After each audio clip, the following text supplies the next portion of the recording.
Salut, c'est Pauline, j'espère que vous allez bien. Aujourd'hui, je vais vous parler de tout ce qui est cure, régime, jeûne, et vous donner mon avis là-dessus.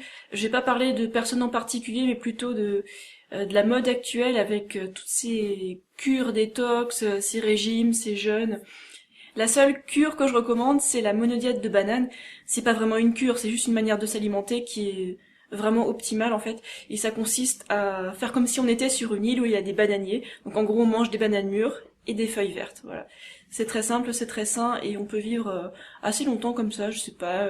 Vu que la banane est un aliment particulièrement complet, on peut vivre plusieurs jours, une semaine ou plusieurs semaines en mangeant juste des bananes et des verdures.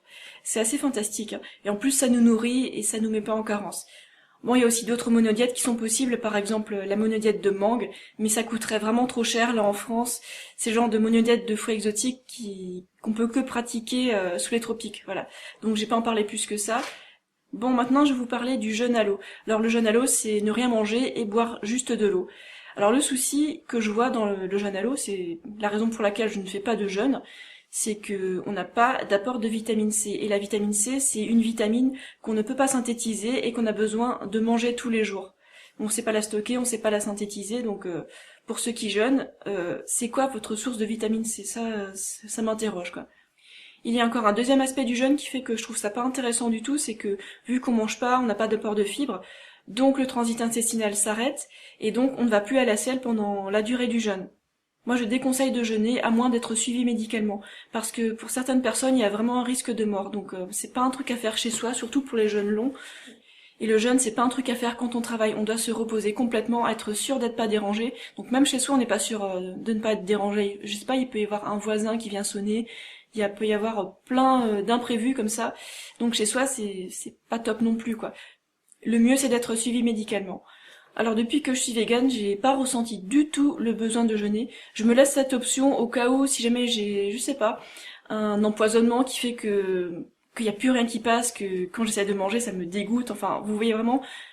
Il y a encore une deuxième possibilité pour laquelle je m'autoriserais à sauter autant de repas que nécessaire.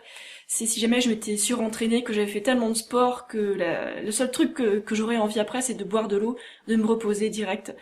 Donc des cas où la nourriture ne passe pas, mais pas des cas où on se dit tiens intellectuellement je vais jeûner pour être plus pur et pour compenser tout mon mode de vie pourri. Et le truc c'est que ces éventualités-là ne se sont pas présentées depuis que je suis végane parce que je fais attention à ce que je fais, j'ai un bon mode de vie, je mange pas n'importe quoi, donc j'ai pas besoin de ce genre de cure. Je pourrais aussi vous parler de plein de cures différentes que je trouve parfaitement inutiles et qui risquent de vous mettre en carence, en particulier les régimes restrictifs, surtout quand on les tient à long terme. C'est quoi le problème? C'est que à force de manger moins, de manger très peu, on se retrouve avec un métabolisme qui est hyper ralenti et en plus on a des gros risques de carence, hein. L'avantage et l'inconvénient de tous ces régimes, de ces jeûnes au jus, de ces jeûnes à l'eau, de toutes ces divers cures et variées, c'est que ça marche à court terme, hein. Ça marche, hein. C'est pour ça que ça a tellement de succès. Mais le souci, c'est qu'à terme, ça peut faire des dégâts, donner des carences. Et en plus, pendant qu'on fait ces cures-là, ça nous apprend pas à avoir un mode de vie adéquat. Ça ne nous apprend pas à adopter une alimentation saine. Bref, on fait que compenser et au final, on se stabilise pas forcément, quoi. Alors pour ceux qui ont une très grande volonté, ceux-là ils vont rester sur les rails, mais c'est assez rare, hein. Mais si on a trop de volonté à manger très peu, on va se retrouver avec des carences, à être tout maigre. Bon, c'est peut-être pas forcément la meilleure chose à faire. Et moi je dis toujours d'écouter son corps avant de manger et aussi après manger, hein. Les deux sont valables en même temps, quoi. Si on est fatigué, ça veut dire qu'on a sommeil, qu'on dort pas assez, ça veut pas dire qu'on a besoin d'une tasse de café. Si on a faim, ça veut dire que le corps a faim, ça veut dire qu'il a besoin de certains nutriments. Si on se remplit l'estomac avec des aliments très transformés, des produits animaux, on peut pas espérer rester mince comme ça, hein, ni être en super forme. Mais par contre, si on mange des plantes complètes, riches en glucides, pauvres en graisse, là on peut se remplir l'estomac et espérer rester mince. Depuis que je suis devenue végane en 2010, je suis pas tombée une seule fois malade. Même pas un rhume, une grippe. Je coule un peu du nez comme ça, bon c'est à cause des féculents, mais c'est tout, quoi. Franchement, j'ai pas ressenti une seule fois le besoin de faire une cure ou de me purifier ou de faire quelque chose pour compenser mon mode de vie parce que mon mode de vie, il est trop bien.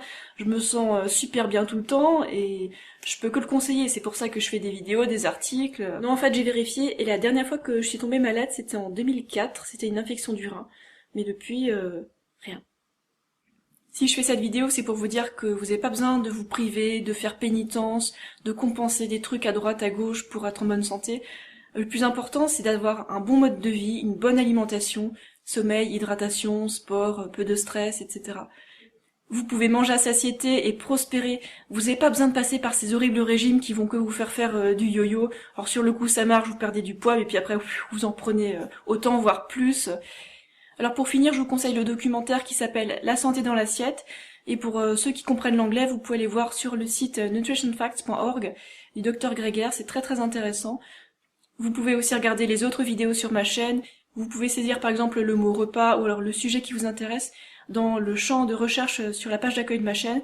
Et là, vous tomberez sur des vidéos qui parlent de ça. Et j'ai encore plein de ressources à partager, des articles, des vidéos. J'aime beaucoup faire des jolies présentations de mes petits plats. Alors pour ceux qui ont Instagram, j'ai aussi un compte.